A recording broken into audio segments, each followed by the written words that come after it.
Queridos, como vão vocês? Tudo bem? Aqui novamente o professor Jonathan para a gente falar um pouco sobre teorias da administração. Na aula passada nós falamos sobre a teoria das relações humanas e de como a administração tirou o pezinho lá da engenharia pós-revolução industrial, que tinha nascido com a teoria científica de Taylor, passado pela teoria clássica de Fayol, que organizava todo o processo administrativo, que estruturava as funções dentro da empresa, enfim, que via a administração como uma função distinta, um trabalho distinto a ser executado dentro de uma metodologia específica, né?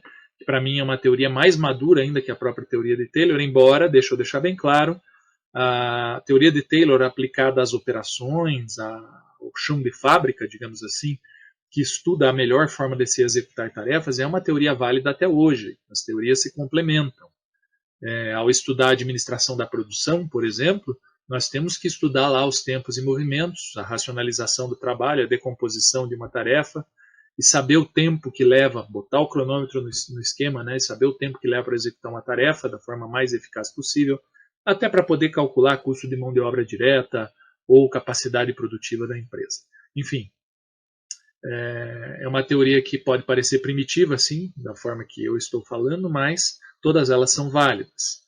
Falamos sobre a teoria da burocracia, que não é uma teoria da administração propriamente dita, mas é uma fonte da sociologia que a administração bebe para normatizar, né, para prescrever seus processos. E na última aula nós falamos sobre a teoria das relações humanas, os estudos de Elton Mayo, as experiências de Hawthorne, a descoberta da organização informal, ou seja, o foco que era nas tarefas, que passou a ser na estrutura, que passou a ser nas normas e regras, passa a ser agora nas pessoas.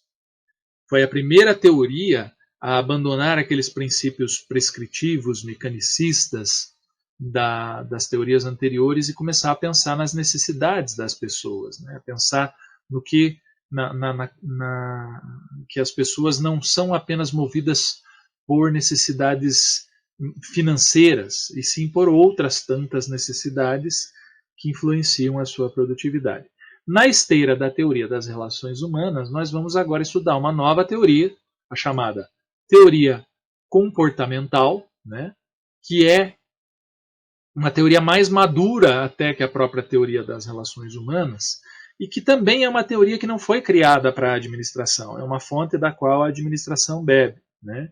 Lá em meados de 1947, as ciências como a sociologia, a psicologia passaram a crescer a sua importância, elas passaram a estar mais presentes nas empresas até que os próprios engenheiros, que eram lá os mecanicistas, né, das teorias anteriores, e surgiu um movimento chamado behaviorismo, ou os behavioristas. Behavior, em inglês, significa comportamento.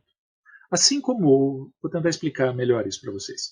Assim como hoje, né, em tempos de internet e conectividade e tal, a gente estuda o efeito do uso de celulares nas crianças, o efeito dessas hiperconectividade nas pessoas, naquela época, no início do século XX, as pessoas ainda estudavam o efeito dessa transição de uma realidade rural, agricultura, para uma realidade empresarial, as pessoas se aglomerando em cidades, uma realidade industrial, né? E como o comportamento das pessoas passou a ser nessa nova realidade, o comportamento das pessoas, inclusive no trabalho. Então, os behavioristas eram cientistas que se fixavam nesse tipo de pensamento. E é isso que nós vamos estudar. Só que os behavioristas, eles não eram administradores. Os behavioristas eram sociólogos, eram psicólogos que estavam estudando o comportamento das pessoas nessa ocasião, nessa nova realidade social que existia no mundo naquela época. A administração, como é muito esperta, né, se apossou do estudo dos behavioristas e construiu a teoria comportamental, que é o quê? Entender como as pessoas funcionam, como o comportamento das pessoas favorece o desenvolvimento da administração, que é fazer uso eficiente e eficaz dos recursos, atingir os resultados de forma eficiente e eficaz por meio de planejamento, organização, liderança e controle.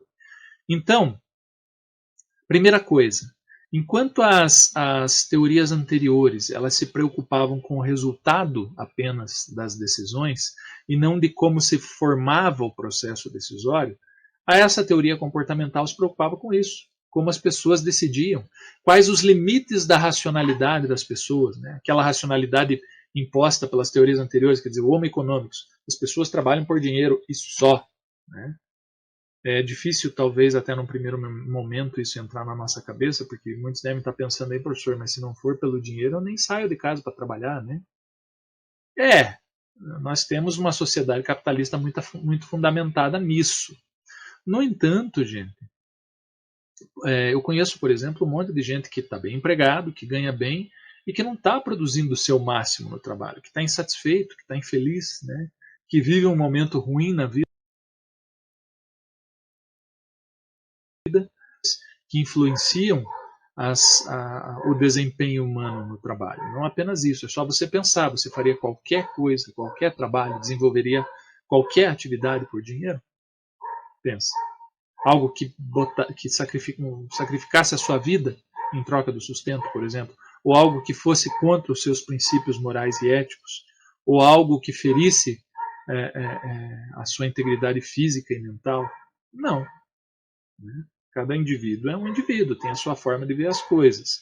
Então, a partir da teoria das relações humanas, esses limites da racionalidade passaram a ser questionados. Né? A humanização, a qualidade de vida, o desejo, os motivos das pessoas passaram a ser levados em consideração. E a história conta, né, que esse pensamento deu resultado. Né? A produtividade das pessoas é influenciada, o comportamento das pessoas é influenciado por essa forma de pensar. Eu vou matar esse cachorro. Dá aula em casa dá nisso, né, povo? Então vamos lá. Surgiram nesse período, né, no período dos behavioristas e do que nós chamamos na administração de teoria comportamental, novas ideias sobre o processo de tomada de decisão, de limites da racionalidade, como eu já falei, e uma necessidade de entender melhor o comportamento das pessoas, né, o comportamento humano, principalmente aquele voltado ao desempenho empresarial. Então isso afasta um pouco os princípios normativos e prescritivos e mecanicistas das teorias anteriores e se foca mais nas necessidades humanas. E quando nós falamos em necessidades humanas, né, não só as necessidades financeiras, nós tentamos entender quais são essas necessidades, compreender essas necessidades que são muito particulares, que variam muito de indivíduo para indivíduo, né? E quando a gente fala em compreender essas necessidades, a gente tem que buscar motivos para o comportamento das pessoas. Por que as pessoas fazem determinadas coisas? Por que as pessoas têm determinados comportamentos? Né? Quais são os motivos ou o que move as pessoas? Vocês novamente devem estar pensando em dinheiro. Né? Claro, gente. Eu não vou ser hipócrita aqui falar para vocês que dinheiro não é importante. Eu sou professor, obviamente porque eu gosto, eu já falei isso para vocês em sala de aula, eu gosto de ser professor.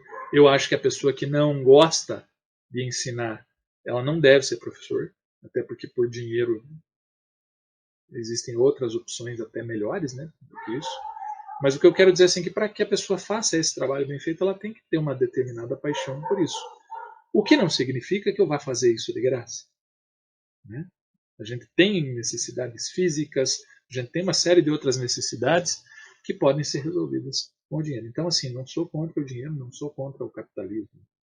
Eu desejo que muitos de vocês sejam bem-sucedidos na vida de vocês e ganhem muito dinheiro. Mas a felicidade ela nem sempre está vinculada a isso. Né?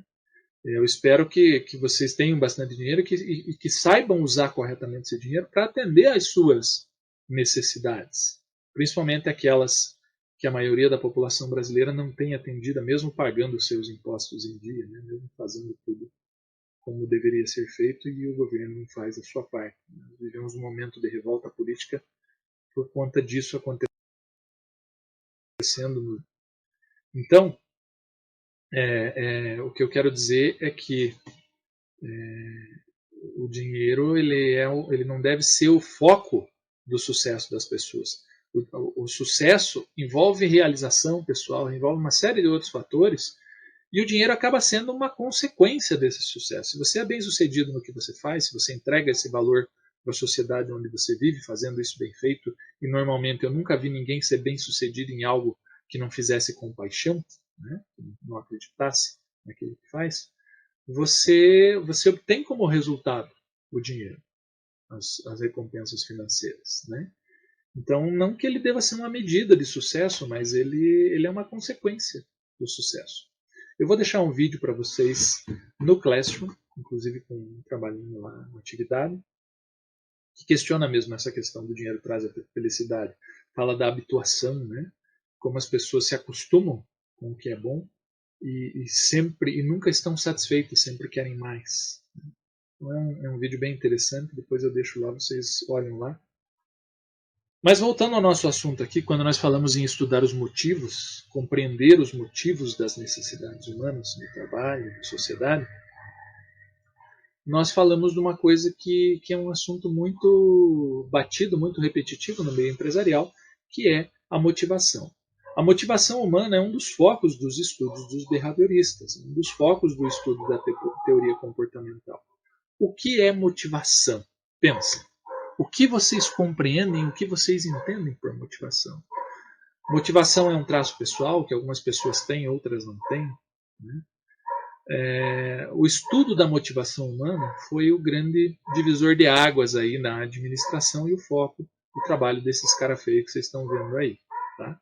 O primeiro foi nesse período aqui, né, entre 1947 para cá, que surgiram os primeiros estudos sobre motivação. E o primeiro a teorizar a respeito disso foi esse cientista aqui, o Abraham Maslow, que trouxe uma teoria muito básica e bastante antiga sobre a administração, mas que ainda é bastante aceita, bastante estudada nos meios acadêmicos, que é a pirâmide das necessidades, né? A teoria das necessidades de Maslow. E nós vamos essa teoria comportamental ela é bastante extensa, então nós não vamos ver ela toda numa aula só. Mas nós vamos ver essa pirâmide das necessidades do Maslow hoje ainda nessa aula. Mas antes, vamos entender como essa teoria, qual foi o contexto em que essa teoria comportamental surgiu. A teoria comportamental ela surgiu logo após a teoria das relações humanas, né? Porque Elton Mayo impactou o mundo empresarial trazendo essa questão da organização informal, o estudo das pessoas, né? O foco nas pessoas, e isso trouxe uma nova linguagem para o meio administrativo. Motivação, liderança, comunicação. Antes, se vocês olharem lá o filme do Chaplin, que eu sempre gosto de citar, né? Tudo era de cima para baixo. Você trabalha por dinheiro, senão você vai mandando embora e tal. Não existia uma interação social humana. Era mecanicista mesmo, né? Então, os conceitos de autoridade, hierarquia, normativos, prescritivos eram bastante claros. Com a organização informal, com o estudo do comportamento das pessoas, a racionalização do trabalho absurda como existia, ela passou a ser questionada, né? Esses princípios de racionalização, departamentalização, essa mecanização do ser humano. O engenheiro que estava presente nas empresas, o técnico, ele passou a dar lugar lá para o sociólogo, para o psicólogo, né? E o homo econômicos, ou seja, a pessoa que trabalhava única e exclusivamente por dinheiro, ela passa a dar lugar ao homo socialis, que é aquilo que nós vimos na teoria das relações humanas, né? As pessoas precisavam se sentir parte de algo, elas sentiam aquele sentimento. Existiam fatores emocionais que as motivavam a produzir, né? Fatores de ordem emocional, sentimental, empatia e tudo mais. A ênfase que era nas estruturas, a ênfase que era nas tarefas, passou a ser substituída pela ênfase nas pessoas. Tá?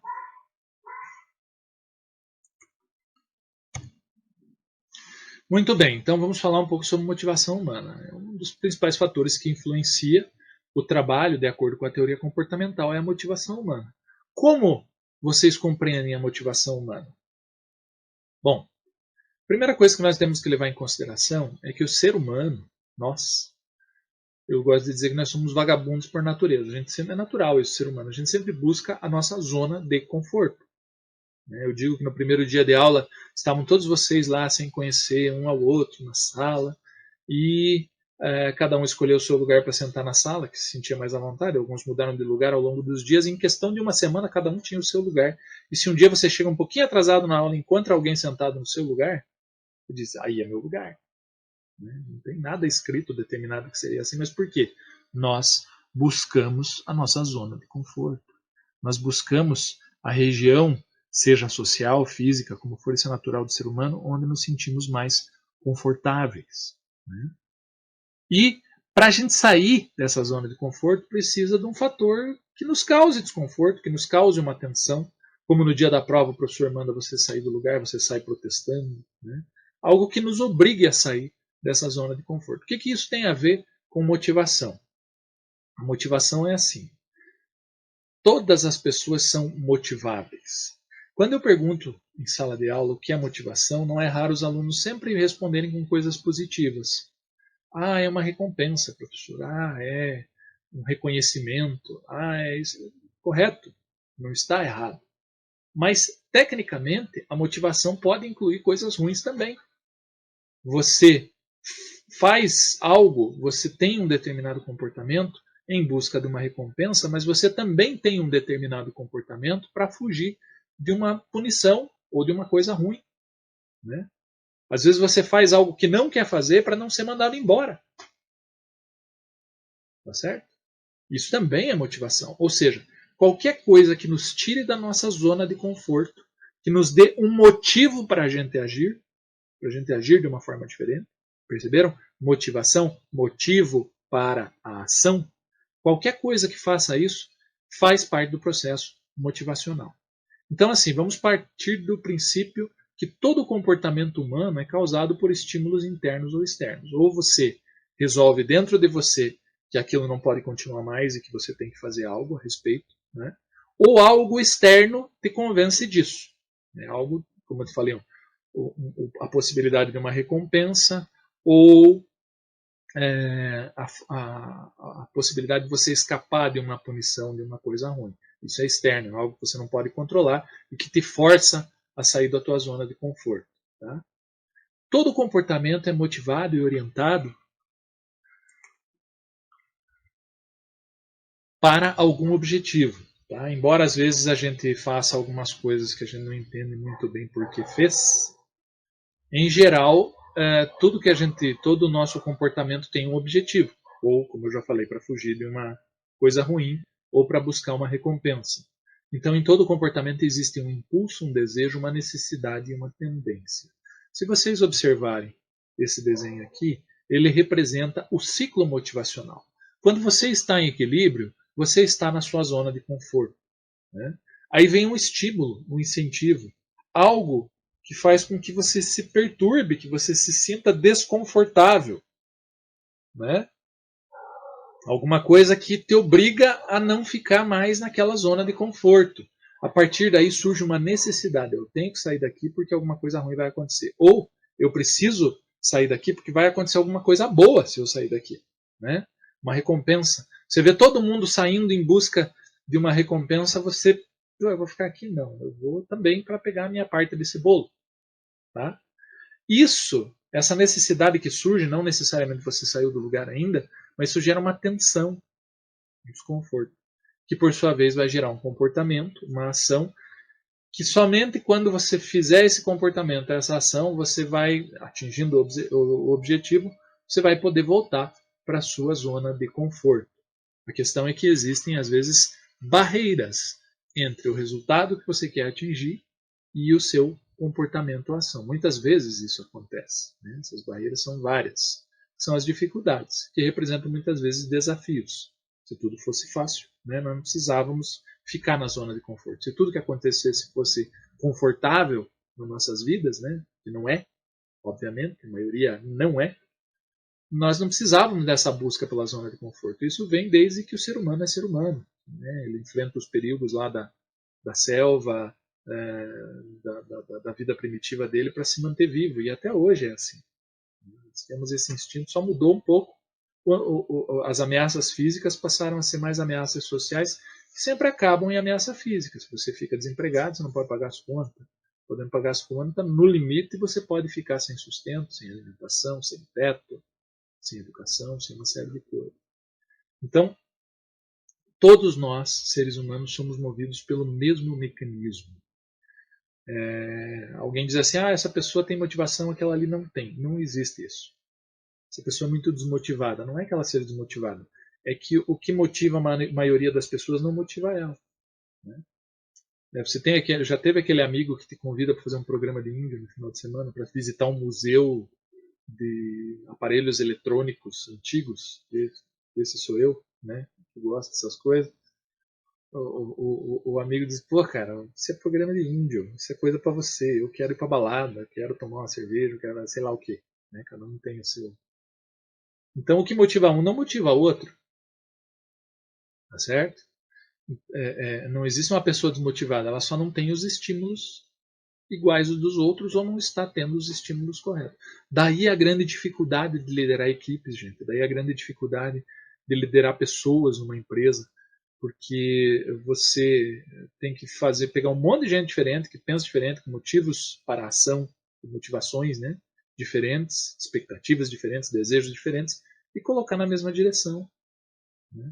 Isso faz com que o próprio processo exclua algumas pessoas do processo, algumas pessoas que não estão em consonância com esses objetivos da empresa, e que outras se destaquem na busca desses objetivos. Não é só o dinheiro, tem a ver com o que a pessoa quer fazer. Né? Eu sempre digo, você pode trabalhar a vida inteira esperando se aposentar. Isso é terrível. Se você fizer uma conta aí, algumas pesquisas mostram, 70% da nossa vida ela é dedicada ao estudo ou ao trabalho. Quando você começa a trabalhar, você passa mais tempo com os seus colegas de trabalho, interage socialmente com eles, do que com as pessoas da sua família, com as pessoas que moram com você, muitas vezes. Por mais que você tenha mais intimidade com esses, mas muitas vezes é isso que acontece. Então nós passamos a maior parte da nossa vida envolvidos em atividades produtivas, trabalho, estudo. Então, por favor, não espere se aposentar para viver a vida. Viva a vida no durante. Então, pensem bem. Se for só por dinheiro, você não aguenta. Tá? Minha opinião, né? Estou elucubrando sobre essa teoria aqui. Muito bem, então o que é a motivação? Esse é o primeiro ponto que eu quero que vocês guardem aí na disciplina. Existem várias definições, aqui eu trago algumas. É o responsável pela intensidade, direção e persistência dos esforços de uma pessoa para o alcance de uma determinada meta. A segunda, né, como eu já falei, é o motivo para a ação, as emoções que impulsionam as pessoas em direção às suas metas e que influenciam a sua maneira de perceber os fatos, que pode ser um fato desconfortável para alguma pessoa, um fato a ser evitado por uma pessoa, pode ser uma coisa empolgante para outra. Me convido para pular de bungee jump, eu não quero, de jeito nenhum. Outros vão adorar a ideia. Normal. Né? Isso é muito pessoal, muito particular. Como cada um percebe os fatos. Aí temos aqui a energia oriunda do conjunto de aspirações, desejos, valores, desafios e sensibilidades individuais, novamente esse viés único e pessoal da motivação, manifestada através de objetivos e tarefas específicas. Né? Eu arrisco dizer, gente, que a maioria dos técnicos de futebol eles fracassam quando eles não conseguem colocar todas aquelas cabeças, né, aqueles jogadores, com o mesmo objetivo. É o que eu falo para vocês. A grande dificuldade de se liderar é isso. O chefe mecanicista, né, baseado naqueles preceitos das teorias anteriores, ele pensa assim: todo mundo tem que pensar igual eu. Na hora que eu der uma ordem, na hora que eu especificar algo que precisa ser feito, eles têm que entender como eu entendo a situação. Então você não quer pessoas para contribuir nas ações da sua equipe. Você quer robôs que executem ordens. A diferença entre as pessoas que faz com que elas se motivem por coisas diferentes também é o que torna elas especiais. O que gera soluções inéditas para problemas antigos ou problemas novos que surgem, né? O que gera criatividade, o que agrega valor e conhecimento a uma empresa, que é fundamental para a sua competitividade. Então, alguns chefes antigamente, né, os líderes eram escolhidos pela sua capacidade técnica. Hoje eles são mais avaliados pela sua capacidade humana. Obviamente tem que ter as outras habilidades também, né? Mas muitos, eu conheci muitos chefes assim que eram muito bons no que faziam, mas na hora de lidar com pessoas era um perfeito desastre, né?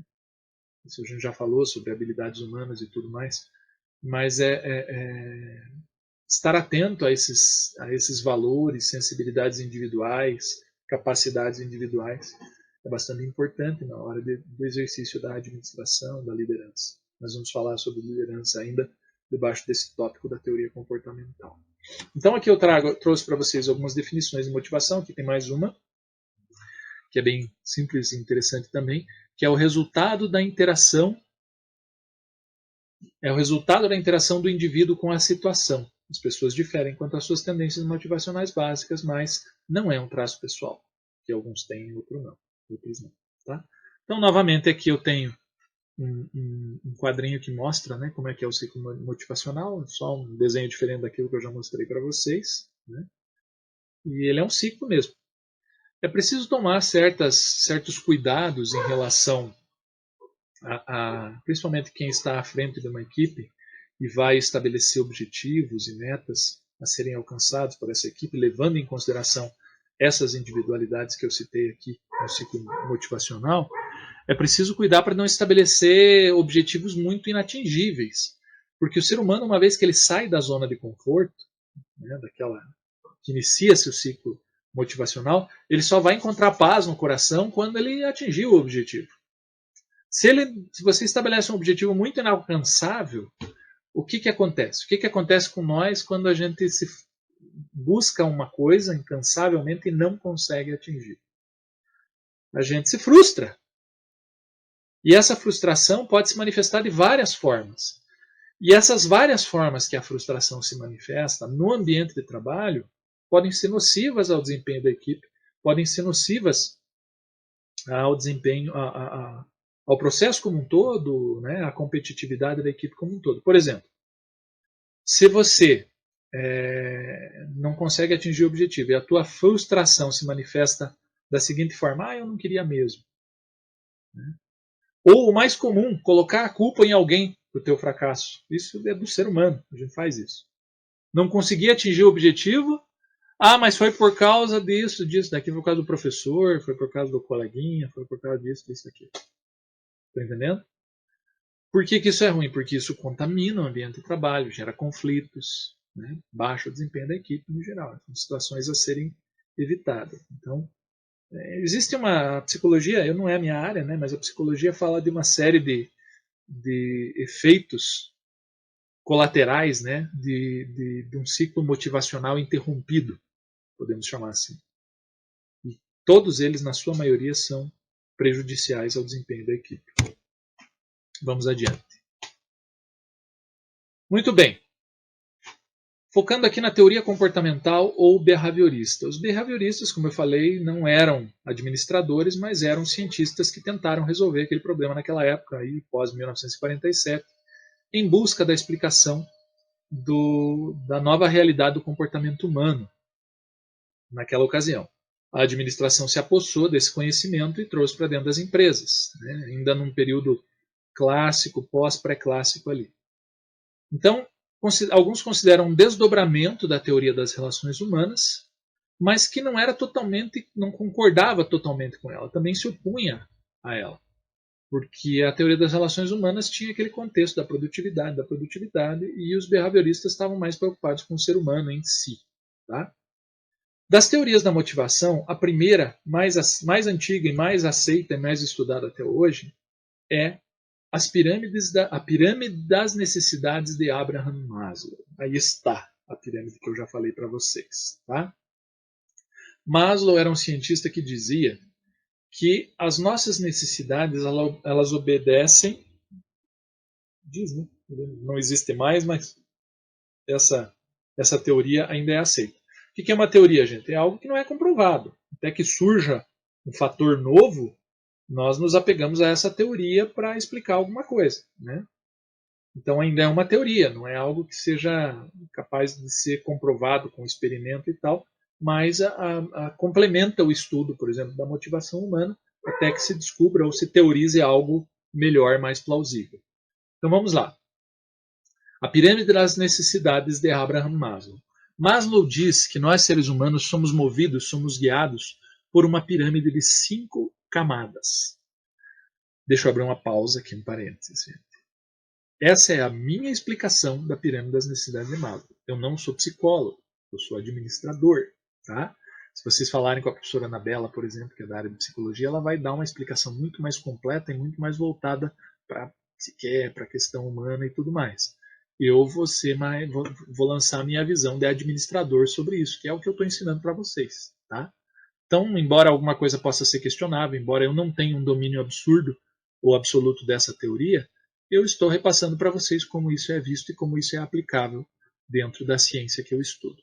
Então, fecha parênteses, volta aqui à pirâmide das necessidades. Muito bem. Ele diz que nós temos uma hierarquia de necessidades que começa do nível mais baixo, básico, que são as necessidades primárias, chamadas de básicas ou fisiológicas, e à medida que você vai satisfazendo cada nível, você tem, por exemplo, as necessidades básicas fisiológicas atendidas, surge uma necessidade próxima, você passa a ser movido para o próximo nível de necessidade, que nesse caso aqui é a segurança, depois vem social, estima até o topo da pirâmide. Tá? Então, quando o nível inferior está satisfeito, o de cima se torna dominante, digamos assim. Tá? Então vamos dar uma estudadinha rápida aqui na pirâmide das necessidades de Maslow. No nível inferior nós temos as necessidades fisiológicas, ou seja, as necessidades básicas do ser humano. Vocês vão ver que a divisão de primárias e secundárias ocorre pelo seguinte: as necessidades primárias são atendidas externamente, são tangíveis, podem ser resolvidas com dinheiro, por exemplo. Tá? E as necessidades secundárias, as de cima, não são necessariamente resolvidas com dinheiro. Elas precisam ser resolvidas internamente, com fatores de ordem social, sentimental, emocional, inclusive. Tá? Elas são mais intangíveis, digamos assim.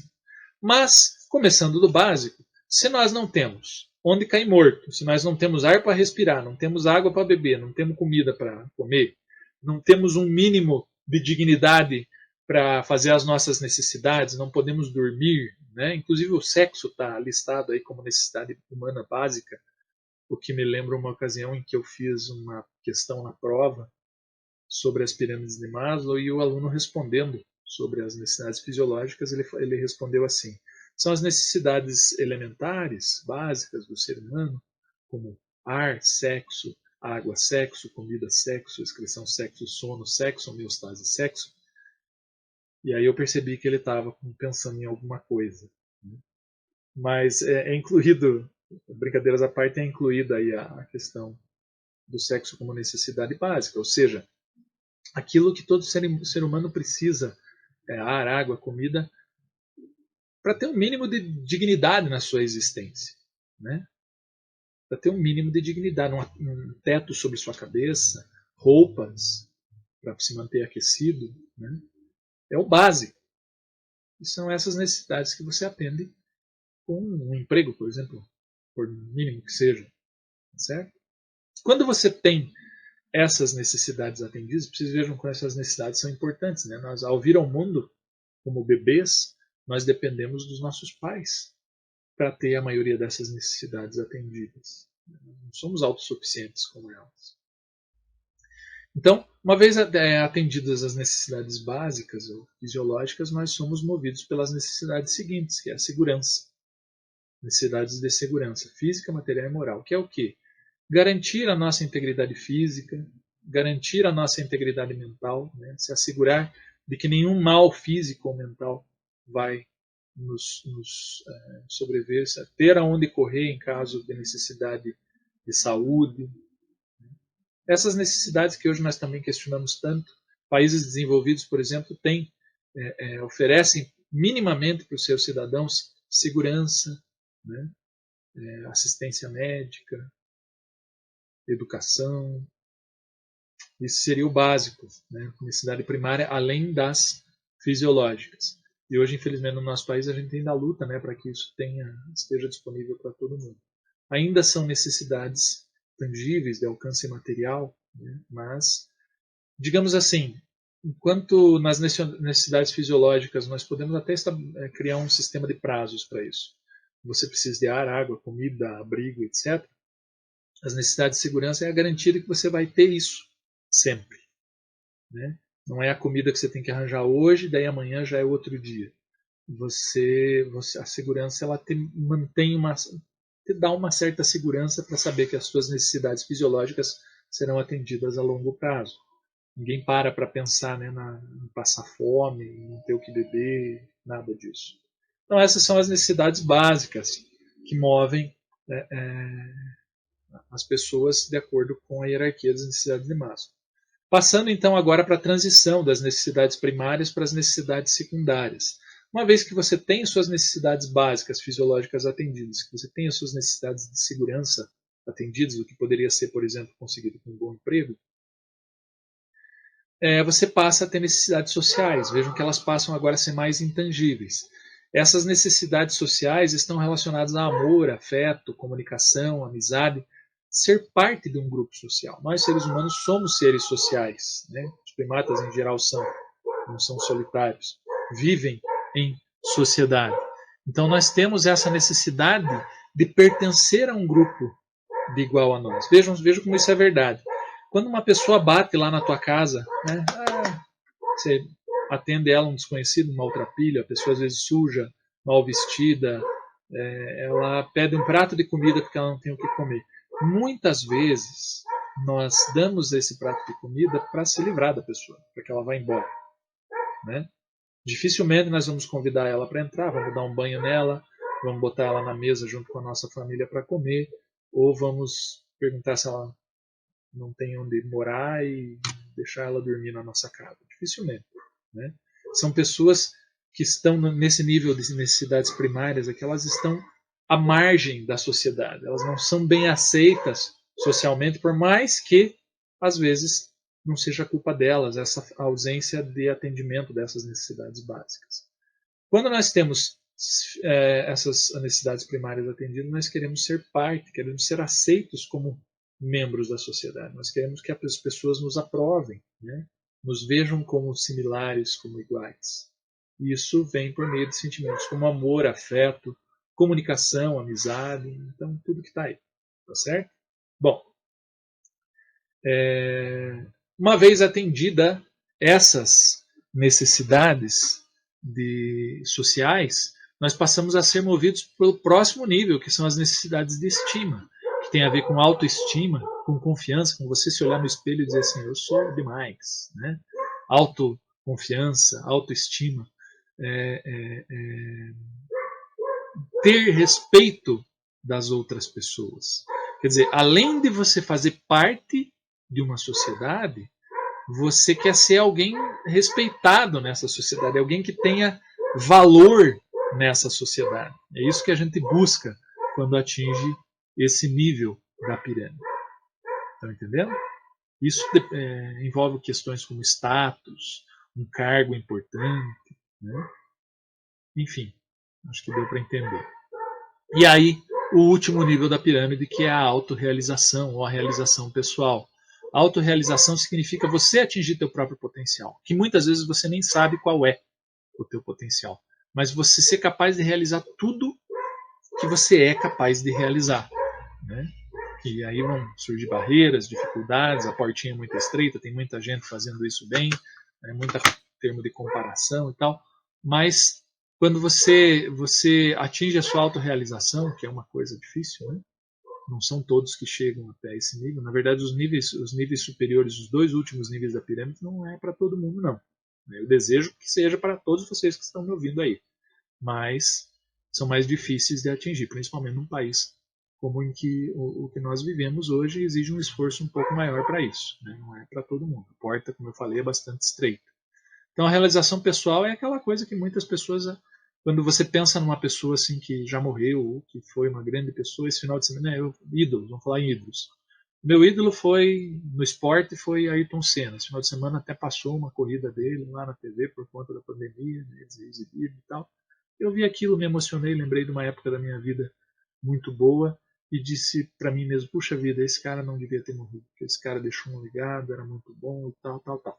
Então, assim, provavelmente ele, embora foi uma pessoa que foi cedo, ele era uma pessoa que, dentro, pelo menos da nossa opinião, ele atingiu a autorrealização. Talvez ele pudesse ter ido muito além do que ele foi, mas ele virou uma referência para outras pessoas. Né? Eu entendo que atingir a autorrealização, atingir o próprio potencial de forma plena na sociedade, é não só ser respeitado, ser estimado pelas pessoas, mas virar uma referência, deixar um legado, né? Fazer coisas que vivam mais do que você. Essa é a minha opinião. Não que você não possa atingir sua autorrealização sem que muitos saibam. Né? Atingir o próprio potencial pode ser uma coisa também silenciosa, mas, enfim, essa é a diferença que eu sempre digo para vocês. Né? Tem a ver com esse pensamento que eu já comentei em sala de aula. Ou você tem um plano para você, ou só te resta fazer parte do plano dos outros. Ou você tem uma opinião formada sobre as coisas, ou você deve apenas aceitar a opinião dos outros, né? Fazer parte da opinião dos outros, compartilhar a opinião com outros. Não tem nada de mais desde que seja também a sua opinião. Né? Então, essa é a minha visão sobre a pirâmide das necessidades humanas. Mas, professor, por que nós estamos falando sobre isso? Porque as outras teorias que nós vamos ver a partir dessa aula estão relacionadas a essa teoria básica da motivação. Quando a gente começar a falar de desempenho empresarial, desempenho no trabalho, administração mesmo do comportamento das pessoas, todas as outras teorias aplicáveis no ambiente corporativo, sob a liderança dos seus chefes, etc., né, dos gerentes, coordenadores, supervisores, tem um pezinho, exigem a compreensão dessa pirâmide das necessidades de Maslow, que foi a teoria inicial sobre a motivação. Existe uma relação entre ela e as demais teorias. Então, gente, por enquanto nós ficamos por aqui hoje. Eu não vou prosseguir mais, vou deixar um pouco para a próxima aula. Eu apresentei para vocês a teoria comportamental, falei sobre motivação humana e apresentei a primeira grande teoria, que é a pirâmide das necessidades de Maslow, sobre motivação. Na próxima aula a gente continua discorrendo sobre esse assunto, acrescentando informação sobre esse assunto e falando sobre a teoria comportamental, né, e seu estudo do comportamento humano, da motivação humana e dos processos decisórios. Tenham todos uma boa semana e obrigado mais uma vez pela atenção.